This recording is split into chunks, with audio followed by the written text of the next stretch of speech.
Welcome back. It's an age-old craft that is still popular today. Jennifer Ackerman-Haywood from the Grand Rapids Press and CraftSanity.com is here to show us how to get started with quilting. I love the beautiful work of quilting.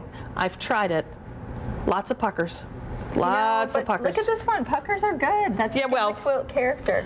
Okay, is that what it is? Just say you meant to do it. I had gone to a swap meet and gotten all these beautiful bits and pieces, and I thought, oh, I'll put those together.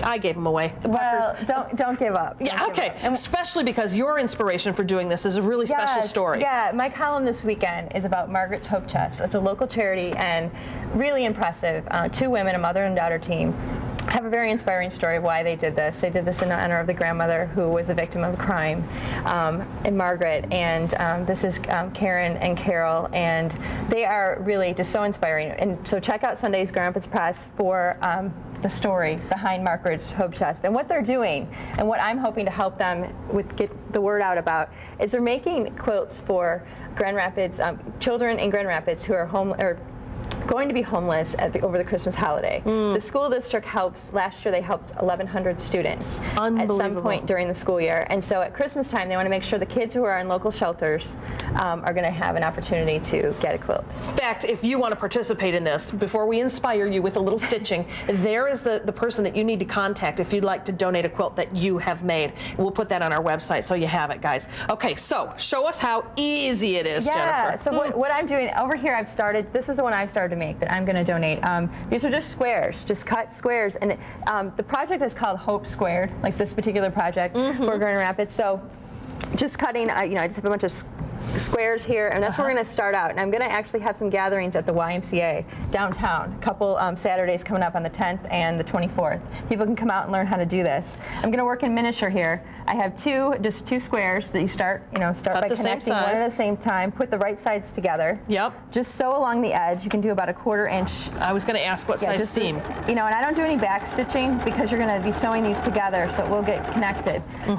Okay, so then you have your two squares. Okay, and then you keep adding. I already know I back stitched. That's how I got some puckers. Yeah, you do get puckers, so just keep adding. So keep going and going and going. And we have it all. So as you can see, you just kind of keep building these things. And if you work with bigger squares, you can obviously make these. So you just keep adding here. Yep. Until you get really big ones. We'll keep going here.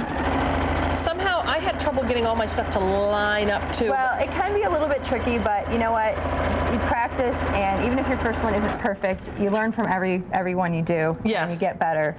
And these imperfections, I think, make them kind of quaint, So, I guess that's right. So you have this here. Yep, very pretty. Ironing is a big part of quilting.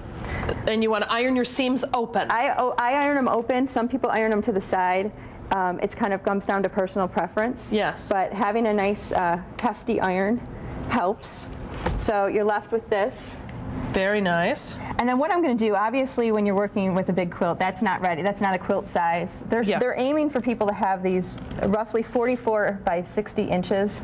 But if you're planning to finish the quilt, they'll take it any size. They just want it to be for kids, the lap quilt. Okay, so what I have here is batting. It's just like a cotton batting. Yes. This is the front. We're going to pretend that's the front of the quilt. Yep. This is the back of the quilt, and this is right sides together. Yes. Okay, and so what I'm going to do is just kind of go around the edge here. And we're pretending like this is the big quilt here. Oh, I see. Okay. Okay, so I'm going to just This is the finished work. We're going to pretend like this is the finished work here. Okay. Okay, and how much time do we have? Are we okay, Denise? We got about a minute. Okay. Put it in warp speed there, Jennifer. Yeah, we're going to have to go really fast. So basically what we're doing is we're making kind of like a quilt sandwich here. Yes. And I'm doing this without binding. If you look at the quilt right here, this has binding on it. Along the edges. Since they're attempting to make 400 quilts very quickly, yes, we're going to do this where you kind of sew it and then turn it right side out. Yep. Okay. And what I'll do is I'm going to skip ahead. You keep going here, and this is what we have. You turn it, when you flip it inside out, you end up having that batting in the inside. To see how it's. Yeah, it's on the back when you're stitching, and then when you turn it right side out, it comes out on the right side. And then what you can do is you can go through here to give it a quilted effect. You can trace along your lines and give it some quilted. And this one is a dowel quilt that I made, but I brought this along to kind of illustrate that you can kind of just follow the shapes that you connected and to give it a little more of a quilted effect. Yes. And this is all done by machine. It's faster than hand quilting. Yes. And with this charity effort, it's, I think, a fast way to make a quilt. So if you think you don't have time, you really do. you kind of can fit this in. And this is an example of those raw edges without the edging on it. Yeah, I just did a top stitch around the edge to give it a little definition. And look how pretty, you guys. Yeah, and if folks want to come out on the 10th or the 24th to the YMCA, they can email me, Jennifer@CraftSanity.com. You don't have to know how to quilt. If you just come out and want to help, it's a great way to learn. Lots of info on our website, WZZM13.com. Click on Take 5 links. We'll get you to Jennifer. Still ahead, we're going to get messy.